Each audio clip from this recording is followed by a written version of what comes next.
আচ্ছা, কার জন্মদিন? আমার তোর? বল তো কত তারিখে তোর জন্মদিন?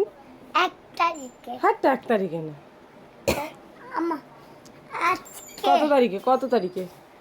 আম আজকে hello guys, welcome back to my channel রিয়া.সরকার family. তোমাদের সবাইকে জানাই অনেক অনেক স্বাগত। তোমরা সবাই কেমন আছো? আশা করি খুব ভালো আছো, আর আমিও খুব ভালো আছি। আজকে হলো 15ই আগস্ট, আমার ছেলের জন্মদিন। আর সকলকে জানাই শুভ স্বাধীনতা দিবস।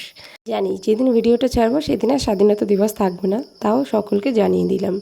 আর সকালবেলা কিন্তু উঠেই আমি ব্রাশ করে নেওয়ার পরে আমি বিছানাটা গুছিয়ে নিচ্ছি। আর সকলে জানো আমি বাপের বাড়িতে এসেছি, এখনও বাড়িতে যাইনি। এই ছেলের জন্মদিন হয়ে গেলে তারপর বাড়িতে যাব। আর হয়েও গেছে, 2-3 দিনের মধ্যেই বাড়ি যাব। আমি কিন্তু এদিকে বিছানা গোছাচ্ছি, আর আমার ছেলে কিন্তু আমার হাতে হাতে সাহায্য করে দিচ্ছে। দেখো, বালিশ এনে আমাকে দিল, আমি বিছানা গোছাচ্ছি সেটাও ও ঠিক করলো। তারপরে বিছানা গোছানোর পর কিন্তু আমি বাজারে যাব বলে রেডি হব। তা চলো রেডি হয়ে নিই, তারপরে তোমাদের সঙ্গে আবার দেখা হচ্ছে। রেডি তো হয়ে এলাম, কিন্তু এখনও সাজুগুজু করিনি। তা চলো সাজুগুজুটা করে নিই আর তোমরা দেখতে থাকো। আর আমি বাজারে গেলে বেশি সাজুগুজু করি না, শুধু চুলটাই বাঁধি আর সিঁদুরটা টিপটা এইগুলো তো লাগে। আর কাজলটা তো আমি সবসময় পরি।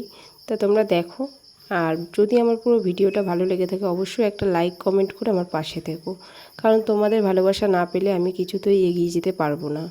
তো আমার ভিডিওগুলো যদি তোমাদের ভালো লাগে কমেন্ট করে জানিও। সাজুগুজু করে তো চলে এলাম, আমাকে কেমন লাগছে অবশ্যই তোমরা জানিও।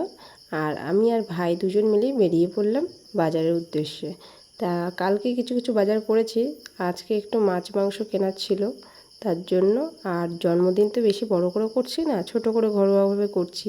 তাও ছেলেকে দুপুরবেলা খেতে দেবো, ওই কারণে একটা মাছ আর একটু মাংস আনতে যাচ্ছি। তারপর বাজারে এসে দেখি এতটাই বৃষ্টি পড়ছে আর এত ভিড় 15ই আগস্ট বলে, আর তার মধ্যে পড়ছিল বৃষ্টি। ওই কারণে আমি পুরো বাজারটা বা কী কেনাকাটা করেছি সেটা তোমাদেরকে দেখাতে পারিনি। তা কেক নিয়ে নিয়েছি একেবারে, টুকটাক একটু সবজি আর মাছ মাংস একবারে নিয়ে কেক নিয়ে বাড়ি চলে গেলাম। আর বৌদিকে সবজি কাটতে বসিয়ে দিয়েছি একটু ভাজা করব বলে। আর আমি ওই ফাঁকে মাছ মাংস ধুয়ে একবারে স্নান করে উঠে গেছি, কারণ একবার বৃষ্টিতে ভিজে গেছি, ওই কারণে ওগুলো ধুয়ে স্নান করে নিলাম। তারপর ছেলেকে স্নান করাতে ডাকলাম, ও তো একা একাই স্নান করবে, ওই কারণে জলটা বাম করে দিলাম, ও একা একাই স্নান করছে। আর ও একাই স্নান করতে চায়, কিন্তু আমি ওকে দিই না, তাও মাঝে মধ্যে একটু দিতে হয়। তারপর ওকে আমি জামাকাপড় পরিয়ে ওর মামার সঙ্গে খেলতে দিয়ে গেলাম। আমার ভাইয়ের সাথেও খেলা করছে, আর আমি ওইদিকে ভাত বাড়তে গিয়েছিলাম। তা ভাতটা সাজিয়ে নিয়ে ওর কাছে এলাম, আর ওকে খেতে দিয়েছি। ও একা একাই খাচ্ছে। ওর যেহেতু ওকে আমি একা খেতে দিই না, তা আজকে ওর জন্মদিন বলে ওকে আমি একা হাতে খেতে দিলাম। তো ও নিজে হাতে একা একা খাচ্ছে। দেখো মাংসটা তুললো, আমি তো ভাবলাম হয়তো মাংসটা খাবে, নিয়ে থালায় রাখলো, রেখে আবার বাটিতে দেখো তুলে দিল। ও শুধু ভাত খেয়েছে আর একটু ভাজাভুজি নিল, পাঁপড় খেলো। তারপর আমি ওকে নিজে হাতে খাইয়ে দিলাম, দেওয়ার পর নিজেও খেয়ে নিলাম। ওর খাওয়া দাওয়া হয়ে গেলে আমিও খেয়ে নিলাম। খেয়ে নিয়ে কিছুক্ষণ একটু শুয়ে বসে নিয়ে তারপরে আবার আসলাম এদিকে পায়েসটা বসাবো বলে। ও কিন্তু এদিকে আমার হাতে হাতে কাজ করতে চলে এসেছে। তারপর ওকে বললাম তুমি বাইরে যাও, আমি করে নিই। তারপর দুধটা একটু গরম করে, মানে হাঁড়ির মধ্যে দিচ্ছি, জলটা গরম করে আমি হাঁড়ির মধ্যে দুধটা ঢেলে দিলাম।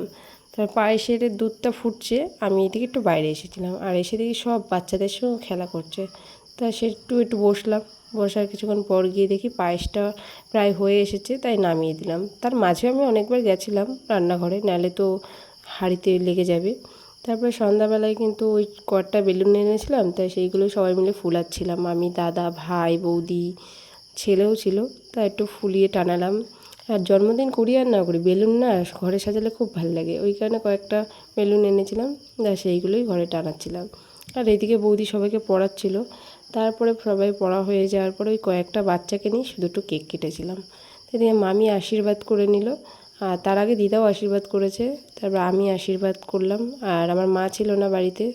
আর বৌদি ফোনটা ধরেছিল বলে বৌদিকে আর বলা হয়নি আশীর্বাদের কথা। তা এদিকে দাদু আশীর্বাদ করলো, দাদা আশীর্বাদ করে নিল। তা সবাই এক এক করে আশীর্বাদ করে নিলাম। তারপরে কিন্তু ছেলে কেক কাটছে, আর ও কেক কাটতে বসেছে। ও প্রথমবার একা কেক কাটছে, এর আগে ওর মামার সঙ্গে কেক কেটেছিল। তা আজকেও একাই কেক কাটছে, যেহেতু একটু বড় হয়েছে এখন একাই কেক কাটতে চায়। আর কেক কাটার জন্য খুব বায়না যে আমি কখন কেক কাটবো, ওর কেকের খিদে পেয়ে গেছে, তাড়াতাড়ি কেক নিয়ে আসো, আমি কেক কেটে খাবো, আমার খিদে পেয়েছে। তারপর কিন্তু কেক কাটতে বসেছে, তাকে একা হাতে কেক কাটতে পারছে না বলে ভাইকে বললাম, তা ভাই হাতে ধরে কেকটা কাটিয়ে দিল। আর তোমরা আমার ফেসবুক লাইভে নিশ্চয়ই দেখেছো কেক কাটার সময়, লাইভ যখন করেছিলাম তখনের অবস্থা তো দেখেছো। তার কেকটা কাটিয়ে ফার্স্ট কেক ওকে আমি খাইয়ে দিলাম। আর এটা হচ্ছে 4 বছরের জন্মদিন, ছোট করে করলাম। আর পায়েস তখন আমি দিইনি আশীর্বাদের সময়, তাই পায়েসটা ওকে রাতে খেতে দিলাম। ও পায়েস টায়েস খেয়ে একটু খেলাধুলা করে নিল। আর দুপুরে তো ঘুমায়নি আজকে, ওই কারণে একটু তাড়াতাড়ি ঘুমিয়ে পড়েছিল। তারপরে ওকে খাইয়ে একটু ঘুম পাড়িয়ে দিলাম, দিয়ে আমি খাওয়া দাওয়া করে একবারে বিছানায় উঠে ভিডিওটা এখানেই শেষ করছি। তো তোমাদের যদি ভালো লেগে থাকে অবশ্যই একটা লাইক কমেন্ট ও শেয়ার করে আমার পাশে থেকো।